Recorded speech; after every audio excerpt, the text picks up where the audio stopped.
আমাদের শিক্ষামন্ত্রী দায়িত্ব নেই, আমরা বিভিন্ন ছাত্র সংগঠনের সাথে আমাদের মাননীয় মন্ত্রী কথা বলে সিদ্ধান্ত নেব। একটা লাস্ট পয়েন্ট, বিভিন্ন জায়গায় প্রশ্ন বিভিন্ন জায়গায় দলীয় ক্ষোভ দেখাচ্ছেন যে তৃণমূলের যারা আছে ওদেরকে যেন না, পার্টি তো অলরেডি ডিসাইড করে নিয়েছে যে কোনো তৃণমূলের লোককে দলে নেওয়া হবে না।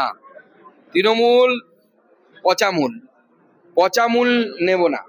আমি যখন রাজ্য সভাপতি ছিলাম তখনই আমি ঘোষণা করেছিলাম পচা আলু আমরা নেব না। আমাদের যা আলু আছে ভালো আলু আছে, চিন্তা নেই। আমরা ওই পচা আলু নিয়ে নষ্ট করতে চাই না।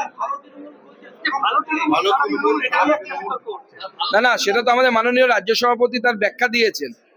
তিনি বলেছেন তো ভালো তৃণমূল মানে হচ্ছে কি, সোনার পাথর বাটি পাবেনই না, খুঁজে তো নেবেন কোথা থেকে। ভালো তৃণমূল আবার হয় নাকি? কাঁঠালের আমসত্ব খেয়েছেন কোনদিন? হয় না তো। অন্নপূর্ণা ভান্ডারের 12 পাতা ফর্ম নিয়ে অনেকে না, বিভ্রান্তির কোনো বিষয় নেই। মানুষ যখন ফর্মটা দেখবে তখনই বুঝতে পারবে। 3-4 পাতা এরকম আছে, শুধু টিক মারতে হবে। 3 পাতা এমন আছে যারা সিএ তে তারা অ্যাপ্লাই করবে, অন্যরা হাতই দিতে হবে না। 3 পাতা আছে যেটা লিখতে হবে শুধু, ব্যাস।